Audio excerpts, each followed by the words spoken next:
Hey guys, Deslater Magic here, and once in a while, I love to make a kind of deep, cognitive video, I guess you'd call it.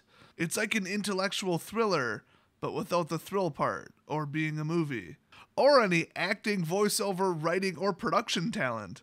Why do some people hate net decking and other people love it? Or why do people say that they're okay with it, or say that there's nothing wrong with it, and others say that they don't like it? There has to be an absolute truth, right? Either it is detrimental or it isn't. Either it is shady or it isn't. Either it is pay to win or it's perfectly legitimate. Either it's immoral or it is moral. Well, not exactly. What it comes down to when you talk about the us versus them mentality when it comes to net decking versus not net decking, it's really just basic human psychology. Let me start with an example, and I very much do not recommend you try this at home, or at all, anywhere, ever. If you made a liquid that looked identical to orange juice, and everybody knows what orange juice looks like, pretty universal no matter what brand you get. It's orange, it's thick, it's mostly opaque. You know orange juice when you see it. So somebody makes a virtually identical liquid, and instead it tastes like, I don't know, we'll say chai tea. Like really good sweet chai tea that you get at an actual coffee shop. So who knows how they did it, but they made it look identical. So both of them are delicious on their own. And if you tell somebody, here, have a chai tea, and they drink it, there you go, sweet chai, cool. If you tell somebody, here's an orange juice, drink it, cool, great. If you tell somebody it's orange juice and they drink it, but it's actually the one that tastes like sweet chai, they will immediately stop drinking it as a reflex and feel incredibly sick. There will be something that happens in the human brain where you were expecting one thing, and just solely because you got a different thing that you didn't expect, it says, wait a minute, that's not what you think it is. I'm going to bypass the fact that it's utterly delicious, sugary cinnamony goodness, or whatever the hell they put in it, nutmeg, I don't know. That's irrelevant, it wasn't what I was expecting, and that means it's bad, it's dangerous, spit it out, and throw up. Now, most people won't actually throw up, but some people will. It's been known to happen. Now, if you want a simpler version of this, the one that scientists actually, quote, in studies, is they just simply took, like, Kool-Aid or Jell-O or, just whatever, and made it the wrong color. They purposely took something, like, fruity and dyed it, like, grape-colored, and when people are like, wait a minute, that's strawberry, they were confused for like a split second and then immediately nauseous. Now, the same thing carries over to pretty much anything else. In just about anything, if you expected one thing and got another, you're going to be unhappy almost regardless of the circumstance, unless it's very clearly superior. If you bought tickets to something that you thought was a circus and you showed up and it was actually a magic show, no matter how great the magic show was, you are going to enjoy it less because you thought you were going to a circus just solely based on that. If you went to the exact same magic show, but then they actually told you it was a magic show in the first place, you would actually rate it higher. I believe scientists did this with movies or something like that. They told a sample group, hey, you got to rate this movie, out of 10. It's going to be a romantic comedy, and then it was an action thriller, and as the movie was going on, people were like, but you said it was this, and I'm watching this. No matter how good the movie was, the group that you lied to that expected one thing would always rate it lower than the control group that you told them exactly what they were going to watch, and they gave the film a legitimate rating based on how good it was. So how does this apply to net decking and Friday Night Magic and playing Magic? Well, let's start with the old modern versus standard debate, because everybody says, oh, you complain about net decking, but what about modern? Yeah, modern, first of all, it's like a statistical thing. More games have been played, it's slower moving, it's unchanging. The sample size of the amount of decks that have been tested at a pro level are so high that mathematically you should be expected to have the, quote, top decks, the most powerful decks, even though there is no such thing, that's a myth. Some decks are better against other decks. There is a way to compare decks in general and say, how much do they beat the average other popular decks? So then you get stuff like Affinity because it just wins. It's just mathematically going to win. So if you want to win at Modern, you probably should net deck, but you don't have to because, like I said, certain decks beat other decks. You might be able to say, everybody's running creature heavy. I'm going to run creature removal and just kind of build my own creature removal loop where I clone a spell over and over and over every turn. Like Isochron Scepter with like a kill spell on it. That's what I'm going to play. Probably not a very good deck necessarily. I mean, it'd be good, just not very good. But you're going to crush everybody. But that said, in general, how many people go to a modern tournament and get pissed off that people are net decking? Okay, like an actual GP. That would be stupid because you expect people to play overpowered decks and the same couple decks because that's modern, that's established, you know it's going to happen. In Standard, it's supposed to be dynamic. It's not supposed to be solved within a week. So if a bunch of people show up with the same deck and they got it from the last tournament results, you're going to be more pissed off even though it's the same action. They're still net decking. They're still copying what they perceive as the most powerful deck and then playing with it. It's the same thing, and yet people let it slide in Modern, usually, and they have a huge problem with it in Standard. Why? Because they didn't expect it. Now, based on past evidence, you could say there's always net decks in Standard, but they also tend to change. I mean, it went from, like, what, red-white vehicles to absolutely not red-white vehicles in a hurry after the first release of Kaladesh. So for one deck or two decks to just land in, immediately dominate, and then just be unchanged, people start getting more and more angry because that is not what's supposed to happen. That's not the best example, but a more solid example is Friday Night Magic is not a Grand Prix, and this is where people start to get really pissed off. It's considered casual, they've called it casual, it's a more casual rules enforcement level, it is like logically, scientifically, provably more casual. Every local gaming store varies, and you might be the exception, but in general, it's supposed to be a more casual environment that's friendly to new people, and it's less competitive and more fun. So if that's what you go in expecting, and you've played Magic on and off, and then you start playing again, and all of a sudden you show up to your LGS, and 50% of the people are running, you know, a red, white, blue, Saheeli Infinite Combo Torrential Counterspell loop, you're not going to be very happy. That's not fun. And F&M is supposed to be fun and casual, and people build their own decks and evolve them over time and replace them when new cards come out and just whatever. People are just supposed to do that. That's what's supposed to happen. Even Wizards has stated that that's what's supposed to happen. And if you've been playing since before the internet was big, that really is what's supposed to happen. Net decking is not supposed to be a thing. Even the staff at Wizards has said that the worst thing to happen in the game was the internet. Or I think they said the sharing of decks online or something like that. Basically net decking. So if you've been playing way back in the day, you go in expecting people to come up with their own deck, maybe just copy a fun deck off the internet if they're not very good at deck building or just didn't feel like taking the time.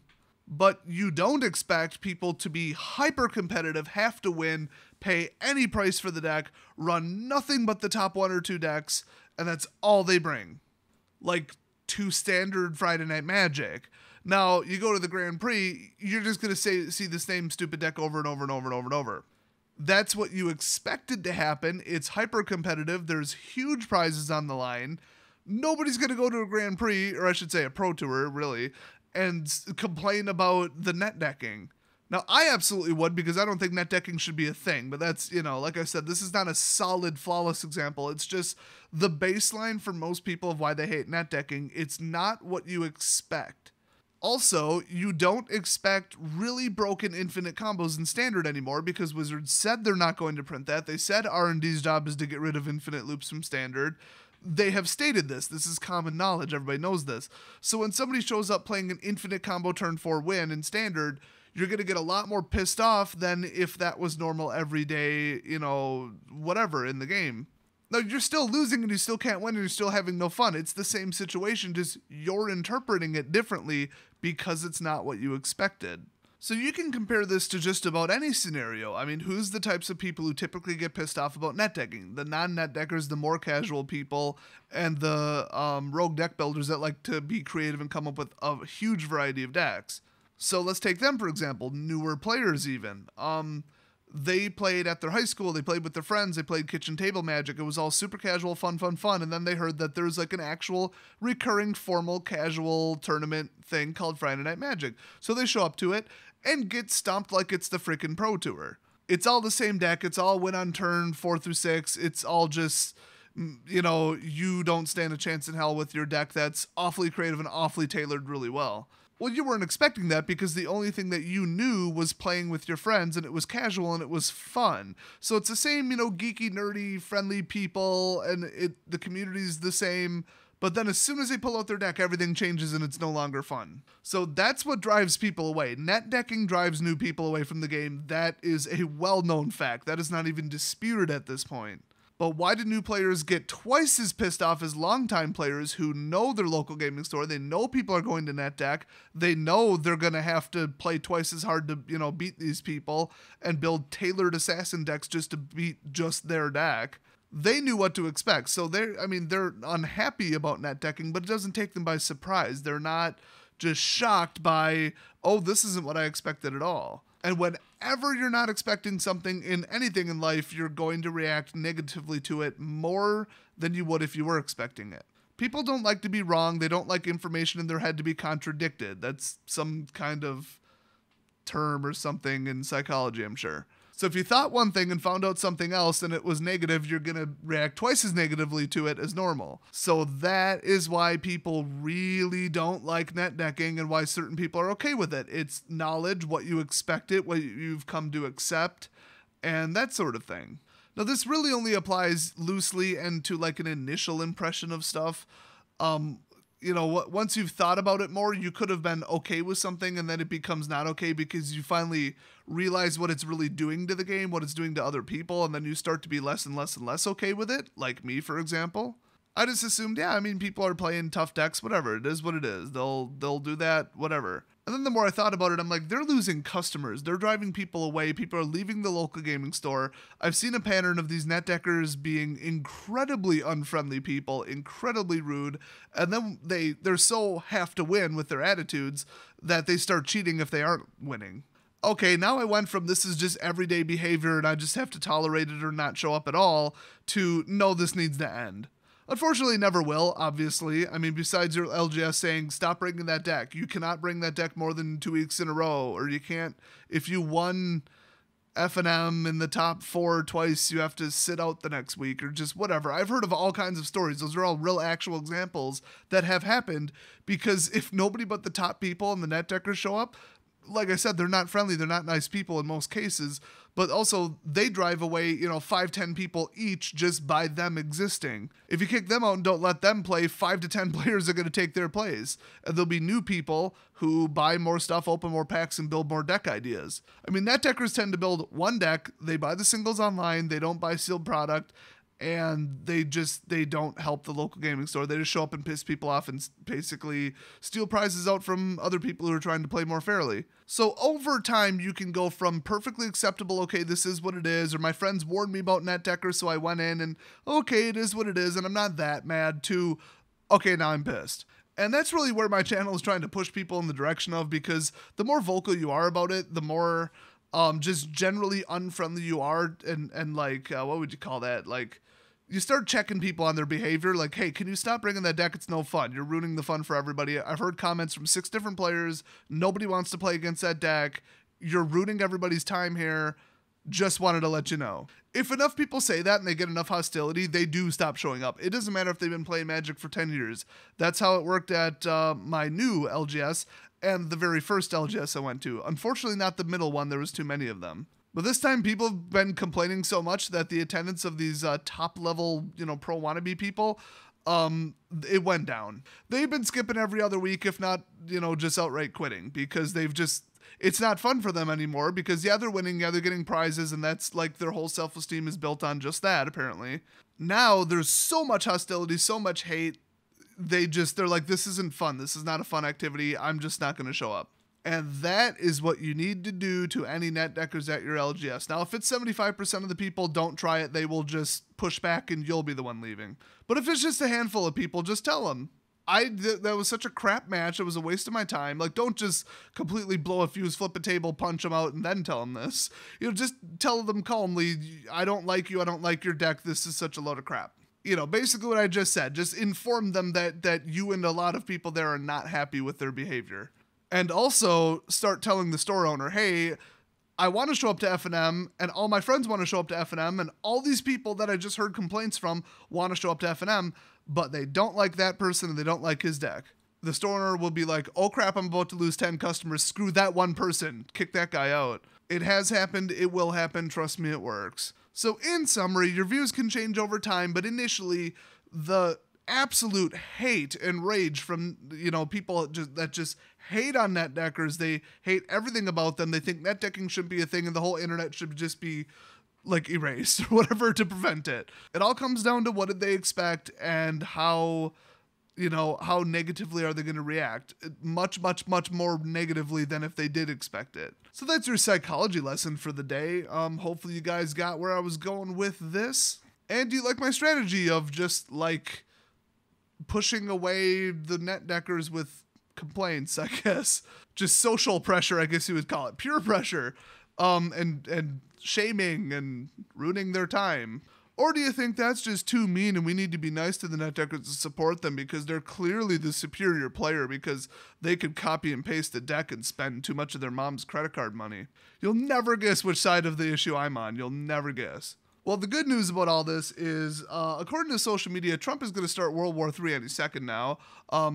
So yeah, we're either going to be playing Magic the Gathering to solve civilization-wide conflicts with, a lot of rocks and sticks and pokey spears, or the game's going to be obliterated and nobody's going to play it and we're all going to be living in caves. I, for one, am leaning towards the Mad Max, except less vehicle racing and Thunderdome stuff and more just Magic the Gathering to, settle any differences and bet on food.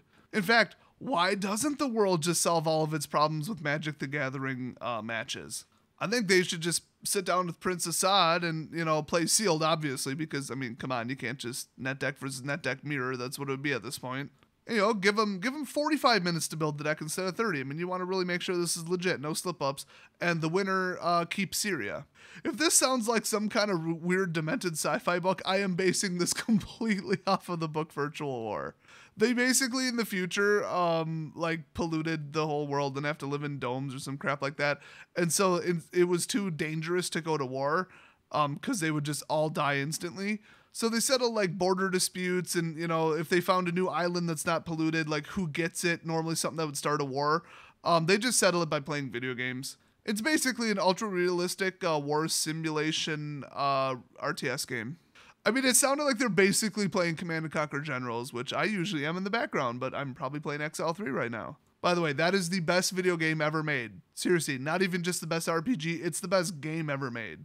Not CNC Generals, Exile 3 Ruined World. I'd say go pick it up and play it, but you either need a DOS emulator because it's 16-bit, thus it only runs on 32-bit or something like that. Either way, you need a 32-bit computer to run it, and trust me, you don't have one. Oh, pardon, a 32-bit based installation of your operating system. There's really not such a thing as a 32-bit computer in modern times. Boy, psychology, computer science, and world politics, I guess. This is the everything video. Well, unfortunately, I gotta go jump in the shower, so I'll see you guys next video.